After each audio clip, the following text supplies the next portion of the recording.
It was a Tuesday morning in Berlin. The sky was gray, and the city moved with its usual quiet intensity. People walked fast, cars honked in frustration, and office windows glowed with blue computer lights. In one of those buildings, a sleek glass tower owned by a tech giant called Zintron. Something unexpected was about to happen. In a conference room on the 28th floor, executives from around the world had gathered for a high-level strategy meeting. It was a big day for the company. Zentron was planning a major expansion into Africa, and the CEO, Johann Becker, was flown in from Munich to personally lead the meeting. Everyone in the room knew Johann. He was famous for his sharp mind and his sharper tongue. He had built Zentron from a small startup into a billion-dollar company. But he also had a reputation for being arrogant and sometimes insensitive. Among the attendees was a woman named Maya Thompson. She was new to the company, just 6 months in. Born in Atlanta, Georgia, Maya was an operations specialist with years of experience in logistics and international expansion. She had earned her degrees from Howard University and then Stanford. She had worked in South Africa, Nigeria, and Kenya, helping firms build strong supply chains. Her knowledge of the African market was deep, but to some in the room, especially Johann Becker, she was just the new black girl in corporate. Maya had been invited to the meeting because of her knowledge of African markets. But no one, not even she, knew that this meeting would test her strength, intelligence, and dignity in ways she had never imagined. The room was filled with mostly older white men in suits, along with a few women and 1 or 2 younger professionals from different parts of the world. Maya sat quietly with her notes in front of her, listening as people took turns discussing strategies, budgets, and projections. Then Johann entered. He walked in without greeting anyone, sat at the head of the table and opened his laptop. Everyone fell silent. After a few minutes of technical talk, Johann stood and said, "Now let's hear from our African expansion experts." "Who do we have?" Someone pointed toward Maya. "This is Maya Thompson. She's been working on our logistics model for West Africa." Johann looked at her, raised an eyebrow, and said, "Oh, really?" He smiled in a way that wasn't kind. Then he said something under his breath, something that he thought only his German colleagues would understand. Was Wei's diocese Machen Shan über Afrika? Warschenleck, Muron, Earfrisser, Gedicht, Alzan, Logistic. Translation? What? Does this girl even know about Africa? It's probably thought more about her hairstyle than logistics. A few people chuckled uncomfortably.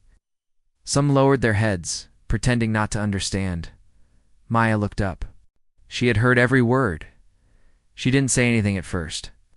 She simply stared at Johann, her face calm, but her eyes sharp. The room held its breath. No one expected her to understand German, let alone respond. But then she did, in fluent German, with perfect accent and tone. She said, "Sie Bert Thailand mean, die Higaton, Anhunt Miner, Hot Farb and Miner Hari, Ebor ich habe mir, Affären in Afrikanischen, Marktenas Jedor, in Decem Rome, Einschließlichen, wenn Sie wirklich expandieren wollen, sollten Sie lernen den Menschen zuzuhören, die den Kontinent verstehen, nicht die in unterschätzen." Translation: You judge my skills by my skin color and my hair. But I have more experience in African markets than anyone in this room, including you. If you really want to expand, you should learn to listen to the people who understand the continent, not the ones who underestimate it. The room went completely silent. A pin could have dropped and echoed. Johanna's face turned red. His mouth opened slightly, but no words came out. For the first time in his career, he had been publicly and elegantly corrected by someone he had mocked, in a language he thought would protect him. Maya didn't gloat. She didn't raise her voice. She simply returned to her notes and calmly said, "Shall I begin my presentation now?" Someone clapped. Then another. And then the whole room erupted in applause. Maya stood and walked to the screen. Her presentation was sharp, detailed, and filled with insights that only someone with real experience could share. She spoke about market segmentation in Nigeria, port efficiency in Ghana, mobile payment trends in Kenya, and the growing logistics hubs in Rwanda and Ethiopia.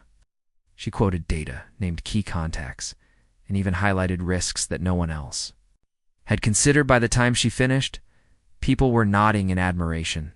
Even those who had doubted her were now silent with respect. Johann, still sitting in stunned silence, finally cleared his throat. "Miss Thompson," he said, "that was impressive." She looked at him and replied with a small smile. "Thank you. I'm glad my hairstyle didn't get in the way." A few people laughed again, this time openly. The air in the room had changed. The energy had shifted. Maya wasn't just a new hire anymore. She was a leader. After the meeting, several people approached her to offer their support. One of the regional directors from South Africa shook her hand and said, "You made us proud today." An executive from London whispered, "That was the boldest thing I've seen in this company in years." Even a junior employee from the Berlin office, who had been sitting quietly in the back, came up and said, "I'm learning German now. You've inspired me." Maya nodded politely, but she wasn't looking for praise. She wasn't trying to become a hero or prove anything. She had simply done what was right, stood up for herself, for her intelligence, and for the thousands of black women around the world who were constantly underestimated. Later that evening, Maya sat alone in a small cafe near her hotel. She ordered a coffee and opened her laptop. Her inbox was full, people thanking her, praising her, even inviting her to lead future meetings. But she also knew this wasn't the end. One bold act didn't change a system. One speech didn't rewrite centuries of bias. Still, it was a beginning. Back at headquarters, Johann sat in his office, staring at the city skyline. He had made many decisions in his life, some smart, some risky. But today, he had been forced to face something he had long ignored, his own prejudice. He opened a new email and began typing to Maya Thompson's subject. "Apology, Maya. I owe you a sincere apology. My words today were not just inappropriate.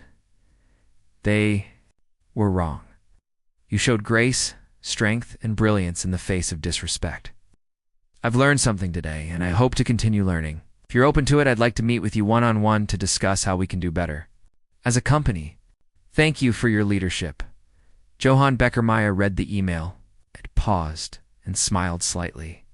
She didn't reply immediately. Some things deserved time. But deep inside, she knew something had shifted. Not just in Johann, not just in that conference room, but perhaps in the way one company would move forward. The next month, Maya was promoted to head of global logistics strategy, not because she had embarrassed a CEO, but because she had earned it, and because finally, someone had listened.